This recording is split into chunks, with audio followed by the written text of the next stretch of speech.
Chers frères et sœurs, l'histoire des secrets de Fatima commence le 13 de juillet de 1917, lorsque trois enfants, Francisco, Jacinta et Lucia, avouent avoir rencontré la Vierge et avoir reçu un message prophétique.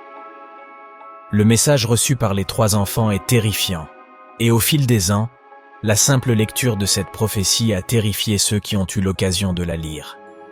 Encore aujourd'hui, de nombreuses années après cet événement prodigieux, de nombreuses questions restent sans réponse, et certaines d'entre elles laissent à penser que le message qui a été rendu public et que nous connaissons tous n'est pas en réalité l'original. Avant de continuer, je vous invite à vous abonner à la chaîne pour rejoindre notre communauté de foi et de prière.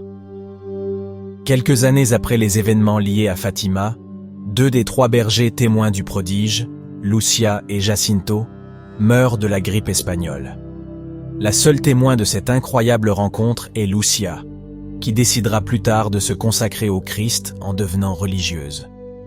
La révélation à Francisco, Jacinta et Lucia a été divisée en trois parties, les trois secrets, bien qu'il s'agisse en réalité d'une seule vision. Les deux premières parties ont été révélées, tandis que la dernière partie, connue sous le nom de troisième secret de Fatima, sur ordre direct de la Vierge Marie elle-même, n'aurait pu être révélée qu'avant 1960. La première partie du message de Fatima est la vision de l'enfer.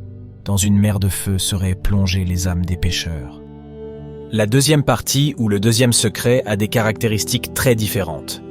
La vision annoncerait l'arrivée d'une grande guerre, une guerre qui punirait le monde pour ses crimes et les persécutions perpétrées contre l'Église du Saint-Père. Le début de la guerre serait annoncé par un phénomène lumineux qui éclairerait la nuit. Ce serait le signe que Dieu s'apprête à punir le monde. Pour éviter la guerre, la Vierge communique aux trois enfants que le seul moyen est de consacrer la Russie au cœur immaculé de Marie et de la convertir à la foi catholique. Si le premier secret de Fatima est une vision de l'enfer, le second a, quant à lui, une caractéristique prophétique. Sœur Lucia écrit sur l'invitation de Monseigneur José Alves Correia da Silva les deux premières parties du message prophétique en 1941, 24 ans après les visions. Ces messages sont rendus publics seulement en 1942 par le pape Pie XII, à l'occasion de la consécration du monde au cœur immaculé de Marie. En 1942, nous sommes en plein milieu de la Seconde Guerre mondiale, et le second secret de Fatima semble l'avoir prédit avec 24 ans d'avance. 5 janvier 1938, et qui a illuminé les cieux de toute l'Europe, le signe que la Vierge lui avait précédemment indiqué comme début du châtiment divin. L'aurore boréale de 1938 a été un phénomène rare et atypique. Habituellement, ces phénomènes se produisent à des latitudes très différentes, mais dans ce cas, il a même été possible de l'observer jusqu'à Rome.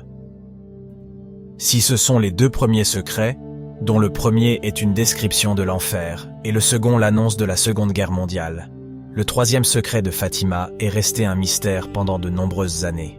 La troisième partie du message de Fatima est écrite en 1944 par Sœur Lucia, mais n'est pas révélée en 1960 comme la Vierge l'avait prescrit. En effet, tous les papes qui l'ont lu en ont été tellement bouleversés qu'ils n'ont pas souhaité le divulguer. Le secret est dévoilé au grand public seulement en 2000 grâce à Saint Jean-Paul II. Le troisième secret de Fatima est le plus mystérieux des trois. Il suscite encore aujourd'hui de nombreux débats et discussions. Effectivement, le troisième secret a une teneur très différente. Si les deux premiers secrets semblent assez clairs, le troisième apparaît plus symbolique et mystérieux. La vision décrite dans la troisième partie du message de Fatima présente un homme vêtu de blanc que les trois voyants identifient comme le Saint-Père. Celui-ci traverse une ville détruite, à la suite d'un cataclysme ou d'un conflit non identifié, et monte au sommet d'une montagne où il est tué avec d'autres prélats. Beaucoup ont pensé que cette vision s'est réalisée avec la tentative d'assassinat ratée contre le pape Jean-Paul II. Après tout, Wojtyła lui-même a toujours cru que c'était la miséricorde de la Vierge qui avait dévié la balle tirée par le terroriste turc, Ali Agca. Cependant, l'association de la prophétie à la tentative sur la vie de Wojtyła ne convainc pas tout le monde. Pour beaucoup, le troisième secret de Fatima ne se serait pas encore réalisé, et le texte publié en l'an 2000 ne contiendrait pas tout le message prophétique. Ceux qui croient que la troisième partie du message n'est pas complète affirment que la preuve réside dans la nature même du message qui a été révélé. Dans le troisième secret, comme nous l'avons vu, il n'y a que la description de la vision que les trois enfants ont eue. Il manquerait la partie où la Vierge explique le sens de cette vision, comme c'est le cas pour les messages précédents de Fatima. Ce qui renforce ces affirmations est également le comportement adopté au fil des années par certains hauts dignitaires de l'Église catholique, y compris le pape Benoît XVI. Si nous lisons la révélation que les trois bergers ont reçue à Fatima dans son intégralité, nous remarquons que la troisième partie du secret est certes terrifiante, car elle décrit la ville de Rome et le Vatican détruits par un événement non précisé et la mort du Saint-Père. Cependant, la précédente révélation qui prophétisait la Seconde Guerre mondiale était tout aussi terrifiante. Pourquoi alors n'a-t-on décidé de ne pas révéler uniquement cette troisième partie, allant même à l'encontre d'une prescription de la Très Sainte Vierge? Et pourquoi les chroniques rapportent-elles que tous les papes qui l'ont lu en ont été si bouleversés? Des doutes supplémentaires ont été soulevés par les déclarations du pape Benoît XVI. En répondant à une question sur Fatima, il a affirmé qu'il serait gravement erroné de croire que le message prophétique s'est déjà entièrement réalisé. Mais que voulait dire Benoît XVI par cette déclaration? Si le message de Fatima n'est pas terminé, cela signifie-t-il que le troisième secret ne concerne pas la tentative d'assassinat du pape Wojtyła? Existe-t-il une partie qui n'a pas encore été révélée? Ou a-t-elle été mal interprétée? Chers frères et sœurs, à l'heure actuelle, nous n'avons pas de réponse à cette question. Malheureusement, nous savons que l'Église catholique traverse l'une des périodes les plus difficiles de son histoire, confrontée à des ennemis externes et peut-être plus dangereusement encore, à des ennemis internes. Apostasie, scandales et corruption ébranlent la foi de nombreux croyants, et le monde semble s'éloigner de plus en plus de la paix.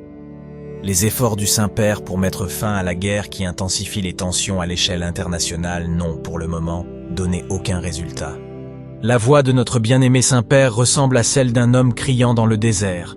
Son appel désespéré à mettre fin aux hostilités n'atteint ni les grands de ce monde, ni les peuples. Chers frères et sœurs, nous traversons des temps difficiles, mais nous ne devons pas perdre espoir. Nous ne devons pas céder à la peur. Nous ne devons jamais oublier que même dans la nuit la plus sombre, Dieu est à nos côtés. Prions donc, comme l'ont fait les trois petits bergers de Fatima, et demandons la conversion de toute l'humanité. Sainte Trinité, Père, Fils et Saint-Esprit, je vous adore profondément, et je vous offre le précieux corps, le sang, l'âme et la divinité de Jésus-Christ, présents dans tous les tabernacles de la terre, en réparation des outrages, des sacrilèges et des indifférences par lesquels il est lui-même offensé. Par les mérites infinis de son très saint cœur et du cœur immaculé de Marie, je vous demande la conversion des pauvres pécheurs. Dites-nous dans les commentaires ce que vous en pensez et n'oubliez pas de vous abonner à la chaîne pour ne pas manquer les nouvelles vidéos et rejoindre la communauté de foi et de prière. Que Dieu vous bénisse.